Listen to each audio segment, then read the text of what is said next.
Hello, everyone, and welcome to Madden Benz Unfiltered, our first broadcast, our first live stream of the new year. Steelers still kicking for the playoffs. That's one big storyline. We'll talk Penguins as well and what happened in the college football playoffs last night. We are brought to you by Rush to Crush Cancer. More than a bike ride, it's a mission. Join us May 19th for the Rush to Crush Cancer bike ride. To register, go to rushtocrushcancer.org and help us in the fight against cancer. Join the ride. Mark, the Steelers still have playoff hopes. I guess there was a long shot that they wouldn't going into the last week, but they did so by winning in Seattle. Another good game from Mason Rudolph, a great game from the run game. First and foremost, George Pickens, fantastic as well. But now the quarterback situation looms going into the next week. Not so much the sense as who they will start, because obviously that's going to be Mason Rudolph. I don't think Mike Tomlin could have gone away with that try as he might. Who's the backup seems to be the conversation more than anything today. Well, I don't think it matters who the backup is because Mason Rudolph's going to play unless he gets hurt. I think he's played well enough in these two games where he wouldn't be pulled if he had a bad series or two. In fact, I'll go a step further. I think if he wins the last game, regardless of, whether they get help and make the playoffs, that Mason Rudolph should be in with a chance to be the number one quarterback next year, as in being in a legitimate competition with Kenny Pickett for that position at training camp. I think he's done more in these two games than Kenny Pickett's done in his entire Steelers career. So that's where I stand on moving forward. There's the report, obviously, that Kenny Pickett refused to dress his backup. It's a sexy story, but it's small potatoes because he wasn't going to play. Do I think Kenny Pickett's a big baby? Yeah, I do. When you see stuff like him being asked if he learned anything on the sideline and him just snapping off a quick no, right? Because you've been in the league so many years and accomplished so much. What would you gain by watching the game from a very close vantage point? I just don't think Kenny Pickett has what it takes to be a starting quarterback, not mentally, not skill set wise. And maybe Mason Rudolph did all along, Tim. And maybe now, finally given the chance, he's proving that. Heck, maybe he proved it before, but it hid in plain sight.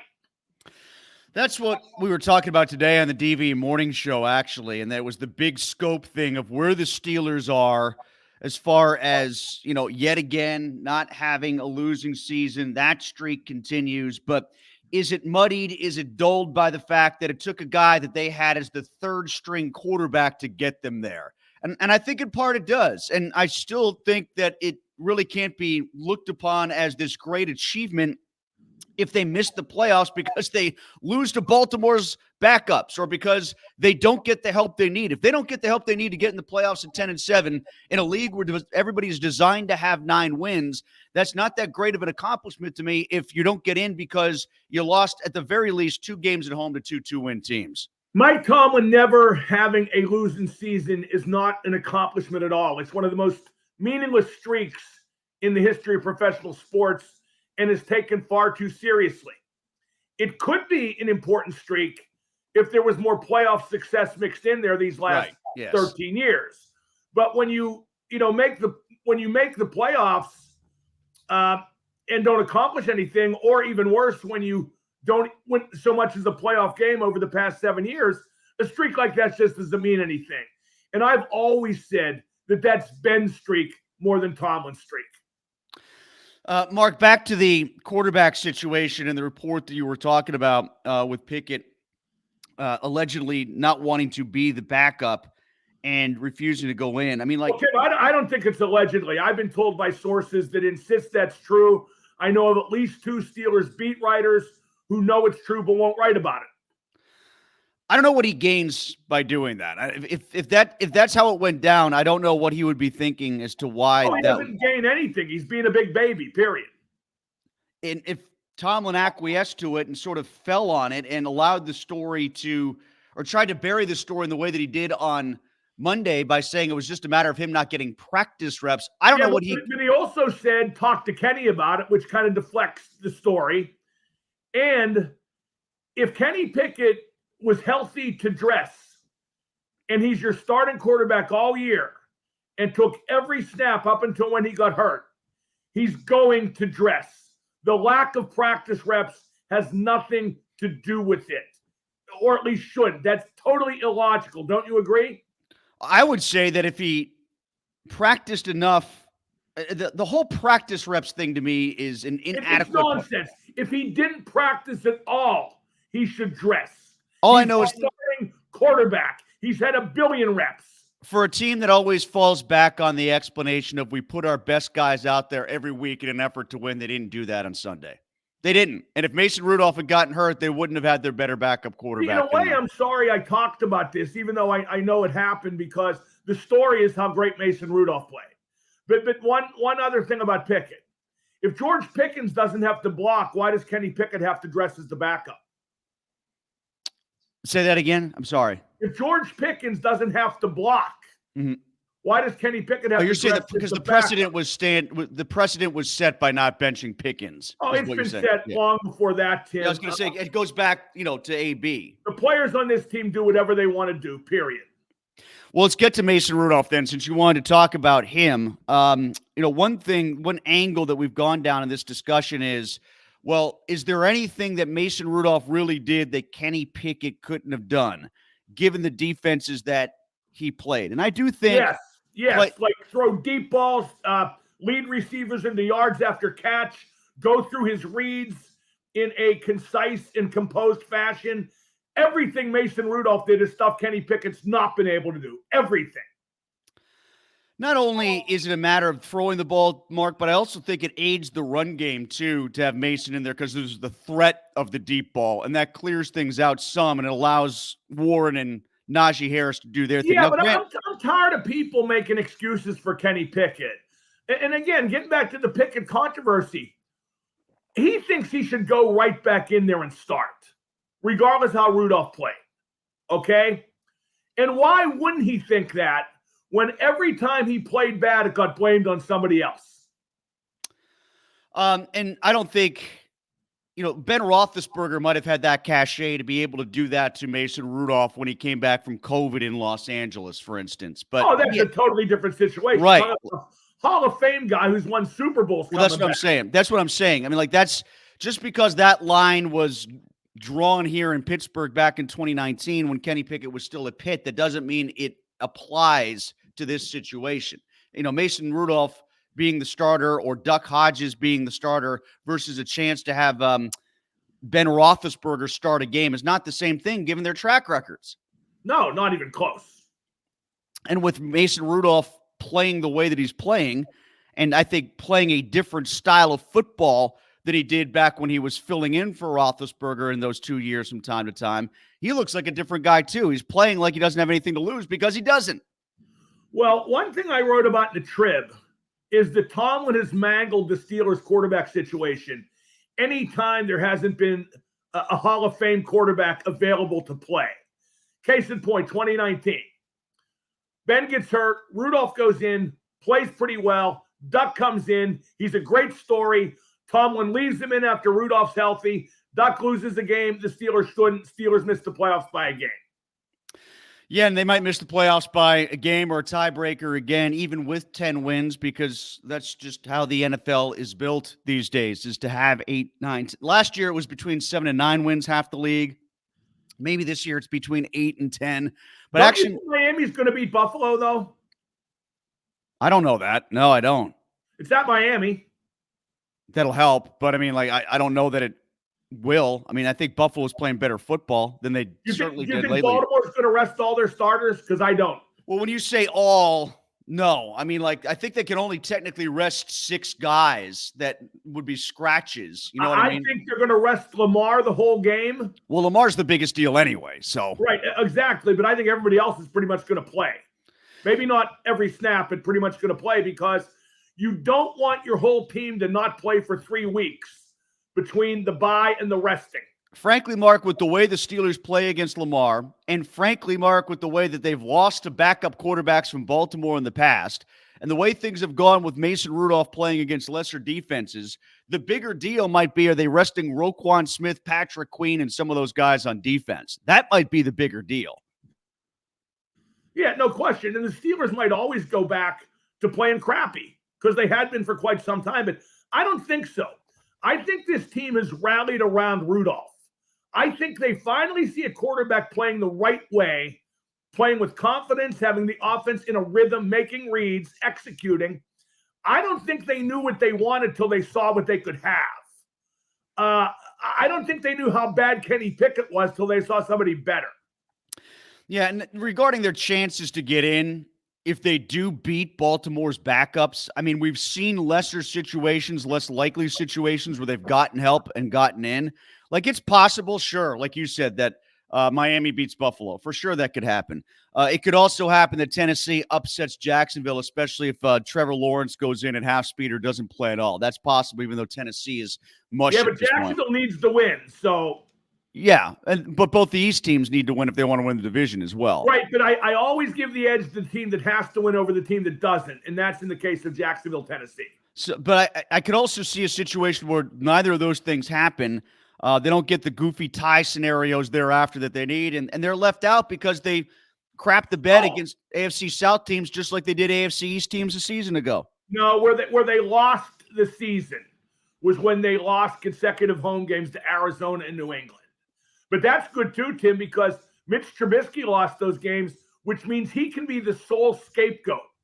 Okay, Matt Canada had been the sole scapegoat, but it turned out that wasn't true. It turned out it wasn't all his fault. But now Mitch lost those 2 games, so he can be the sole scapegoat.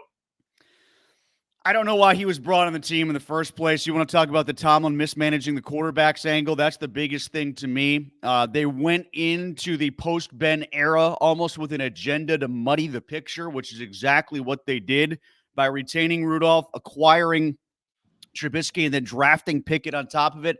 When, let's be honest, not one of the 3 was a sure thing to be a successor to Roethlisberger. Well, and then in 2022 at camp, they had the fake competition. They said it was a competition, but it was never a competition. It was always predetermined.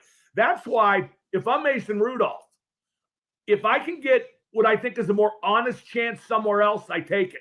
Because he's a free agent at season's end. Oh, yeah. I don't trust Tomlin. Would you? No, that's the most, I think, under-discussed angle of this. If people want to fast forward beyond this weekend and get to the offseason, or if they're assuming the Steelers aren't going to win or not going to have things break the right way and get to the offseason, the most under-discussed thing is, like, what if Mason Rudolph doesn't want to stay? What if he's done well enough for these past couple games that he gets what he feels will be a commensurate offer elsewhere and gets to start fresh with someone actually thinking the best of him, as opposed to everybody looking at him all the time with what the floor is as opposed to the ceiling?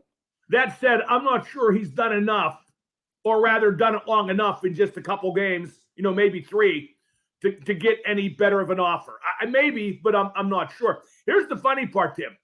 Mason Rudolph coming in and in some respects saving the season, and certainly saving Tomlin's phony-ass streak, will be the catalyst for nothing changing this offseason. Okay, now that they've rallied to at least go 9-8, maybe 10-7, Tomlin gets an extension. He hires Byron Leftwich as the coordinator. Pickett starts every game next year. I'll also say about the retrospective analysis of Mason Rudolph, it has gotten to Marc-Andre Fleury levels in the span of 2 weeks. He's Mason-Andre Rudolph at this point with the way people look. I was a Mason guy the whole time. We love Mason. There wasn't a person alive. That's not true. Although I was consistent in saying that Tomlin should have taken Duck out when Mason was ready and not hurt anymore back in 2019, and that would have got them in the playoffs. Mason had clearly played better than Duck to that point. It was just a better quarterback, better pedigree, better talent, better everything. Yeah, but there are people now saying, I never wanted to get another quarterback from the get-go. That's not true. Going into that offseason, before they acquired Trubisky in free agency and before they drafted Kenny Pickett, there wasn't a Steeler fan alive saying, hey, let's just give the ball to Mason and go get a backup to help him out along the way. Jim, I don't want him to do anything except go away. I'm just so tired of how we microanalyze how seriously this is taken. I mean, the Pickett thing, I just don't think it's a big deal. Okay, he didn't want to be the backup. So what? He wasn't going to play anyway. We take everything and clench it between our teeth like a pit bull and just shake it until common sense is dead. Well, we'll see if the Steelers are dead after this weekend, if they can't beat Baltimore's backups or whatever lineup they put out there, or if they don't get the help that they need. I'll use the Marc-Andre Fleury segue to get into hockey a little bit, Mark. Did you see Fleury's, the fourth goalie in history to play 1,000 games? Yeah, he's the first ballot Hall of Famer. No doubt about that. Yeah, I think that Fleury, I'm joking a little bit about the way people look back on him now. I think that's well earned. I think what he did here well before he became the backup to Matt Murray now has the proper light shined on it. It was a circuitous route to get there, but the way he's admired here, I wish he would have played here in that game against Minnesota. But, now he's going to wind up with, the second most wins in history in the National Hockey League for goaltending. Yeah, no, he's the first ballot Hall of Famer, like I said. And I wish they would have kept him, but I also understand why they didn't. I mean, Murray was cheaper, younger, just won 2 cups. Oh, there's retrospective analysis about that, too. Yeah, Then absolutely. Again, I might have left Fleury in that Ottawa series. Then again, he kind of stumbled a little bit before he got taken out, but he won the Washington series. So I do know for a fact that if it had been an expansion year, Rutherford would have kept them both for another year, for sure. And that would have been best for all concerned, because I think it really would have sorted itself out then. How do you think they're playing right now? 7 of 9. Do you think they've gotten on track to the point that they can at least find a path to the playoffs? They're playing better. They're more structured and they're more determined. I'm not saying they are, back alley brawl physical, but they're winning a lot of puck battles. You mentioned on the podcast that we posted on Monday, well, actually on New Year's Eve in the wake of the Steelers game, you mentioned you thought when we got to the hockey portion of our podcast that it might still behoove the Penguins, despite as well as he's playing, Jake Gensel being considered for a trade. Well, yeah, I'm not trying to get this out there too far in advance, but if they're not locked in a playoff spot, they got to trade Jake Gensel. You can't let him walk away for nothing at season's end, especially when you don't have a chance to win a Stanley Cup now. And they don't. They're not going to win a Stanley Cup with this group. They're not of that ilk anymore. That's come and gone, and it was great. And I'm not angry, and we should all be grateful. But you've got to trade Jake at the deadline. And when I say locked in a playoff spot, Tim, I trade Jake unless I'm first or second in the division, unless I know I'm going to get home ice and potentially a favorable matchup. But if you're in the wild card race, even if you're in a spot at that point, but if you're going to be a wild card and have to face the Rangers or Boston, I don't know if it's worth it to keep Jake. And you certainly don't make a trade where you give up a draft pick for help now. Which, by the way, is what the locker room will expect. There's going to be problems because of this, all this. Yeah, I think they've always been so Not willing. big problems, but there'll be some gnashing of teeth, especially in the captain's corner. Like a self-defeating prophecy that's gone along with their acceptance of always wanting to mortgage the future for the present is for a team, for a group that's never wanted to leave. That future is always going to be your present at some point if you never want to leave and you all want to stay together in perpetuity. Well, that's right. And the big problem is Sid in particular really thinks they can still win. Okay, and he comes by that honestly because he's such a competitor, but he really believes they can still win, and they can't. Finally, real quick, Mark, 2 good games yesterday in the college football playoff, but I know you weren't a fan of how the playoff was assembled. You wanted to see Florida State in there. Does this change your opinion at all or no? I didn't watch. I take that back. I was flipping the dial, and it was during a commercial break of that 70s show reruns. So I did watch overtime of Bama and Michigan. It was interesting. I didn't get the quarterback sneak call with the season on the line from the 4. Yeah, right. But it was I'm sure a good game. I mean, and Washington's a good team. I mean, Tim, they just made it, so I don't care. And I'm at the age. I just turned 63 last week. I don't have to care anymore.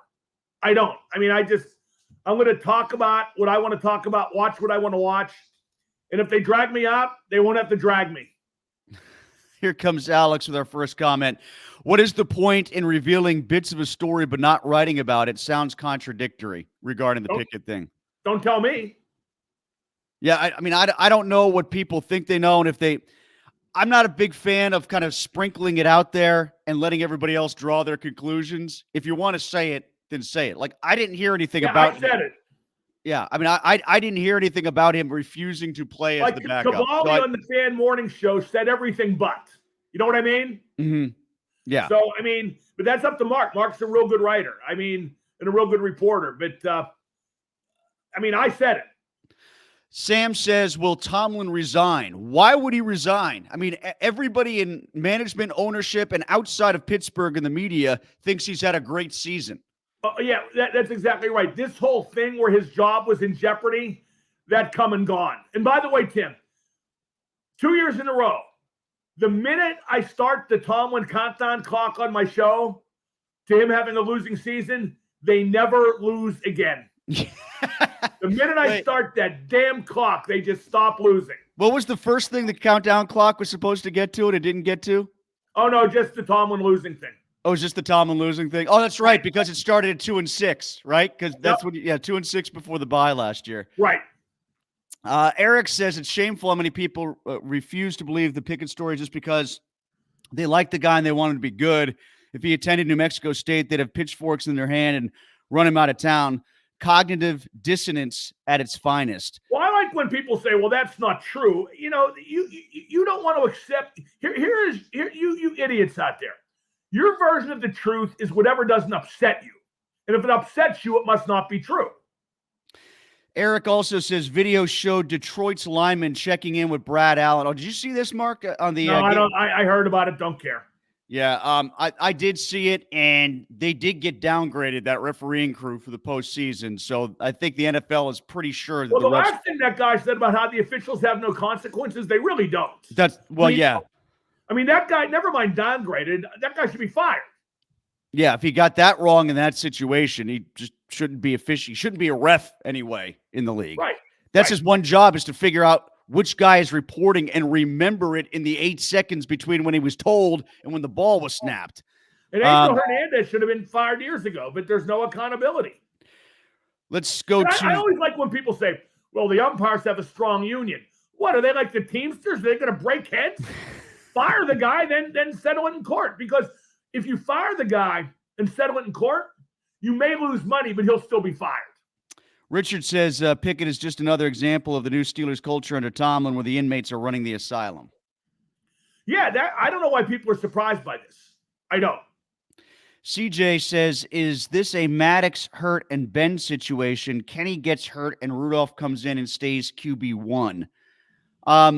No, I don't think it is, because, Mason's been dangled out to free agency and had the entire NFL pass on him, and you're talking about trying to just salvage a season and get in the playoffs. Ben was a number one draft choice. It's actually kind of the opposite, because Kenny was a number one draft choice, has been usurped by the journeyman. Not journeyman, but any situation to Ben's situation, unless the situation we're comparing also involves a Hall of Fame quarterback.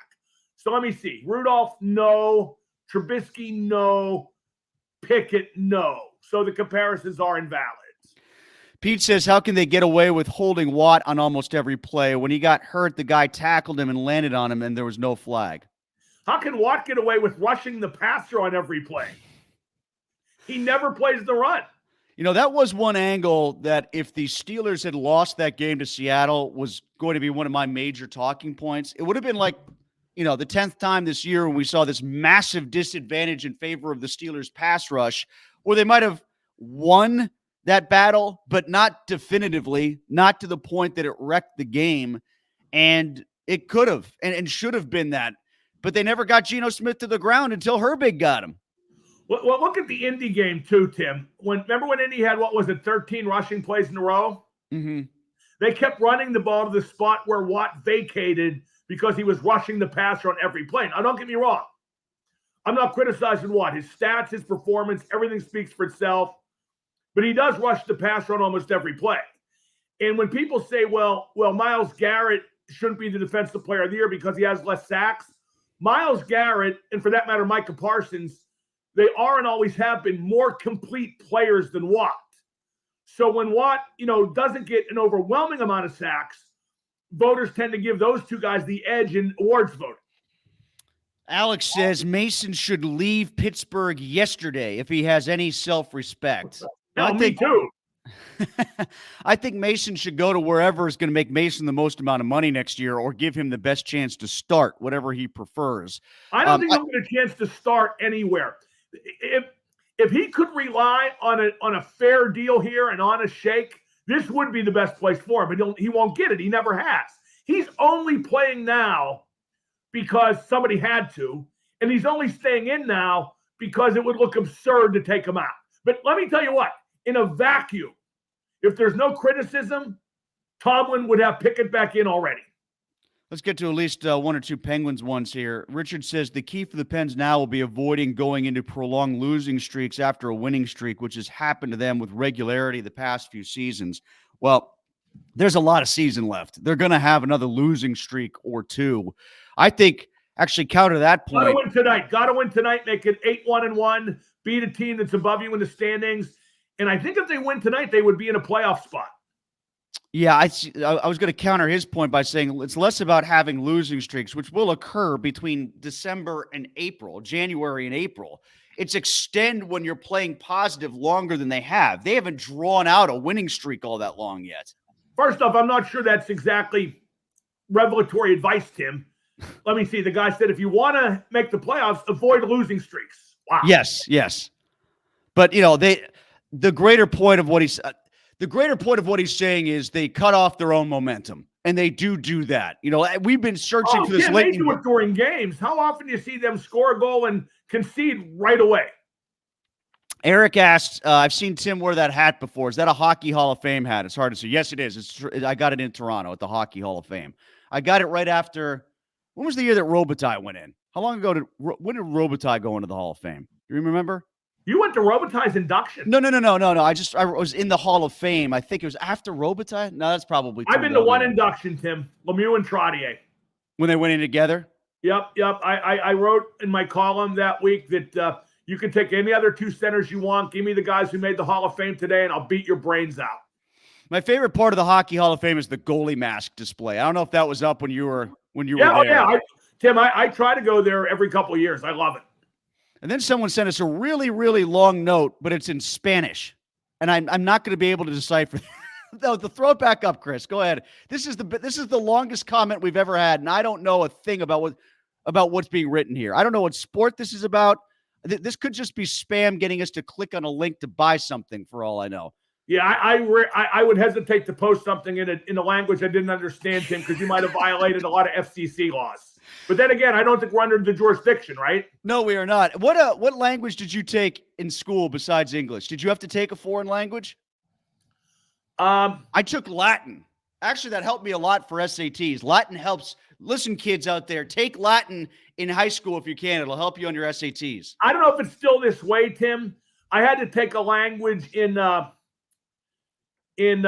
school. Yeah, and me too. I took 2 years of French. I took French as well, not Spanish. But then I went to Duquesne, and I don't know if this is still the case. Duquesne was the only liberal arts school in the country at that time where to get a liberal arts degree, you had to take a language.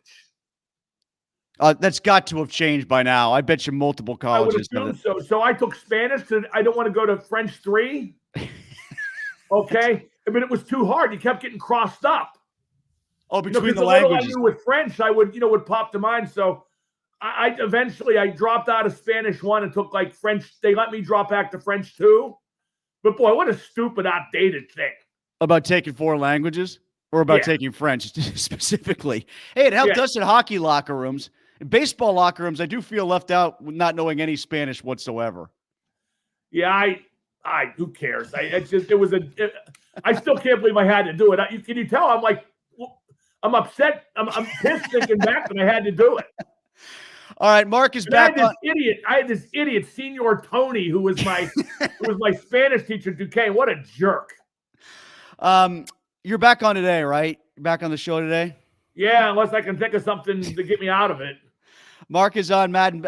He's on his own show. Madden Benz Unfiltered is back to a regular schedule next week. Will be on Monday, even though the Steelers play on Saturday. Let me just preface by saying I'm getting a lot of heat on Twitter over the Pickett thing. Yeah. And I've heard Steeler beat writers on like the radio since then, and their idea of denial is, oh, I can't see that happening. Kenny wouldn't do that, which isn't exactly a denial. I've seen guys who work for the team say it didn't happen. What the frig else are they going to say? my big thing about it is, I mean, why would I? People say, well, you're making it up. Why the frig would I make that up? You know, it's just this town just is absurd. I mean, the fascination with the Steelers to the point of denial, as Stephen Root said in Barry, denial, it's tough, and in this case, it's more so true than anything. And I can't believe people think this season's somehow been saved. I saw somebody on Twitter say Mason's going to run the table just like Ben. Oh yeah, that's starting. It's 2005 all over again. And the thing, you know where this will hurt the team, Tim? I bet you agree with this.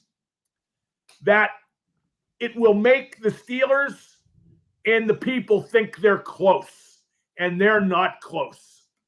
Listen to Mark today at 3 o'clock on 105.9 The X. He will do the entire opening monologue in French. That's going to happen today, so make sure you're listening. I'm actually going to talk about Mason Rudolph because that's what the topic should be.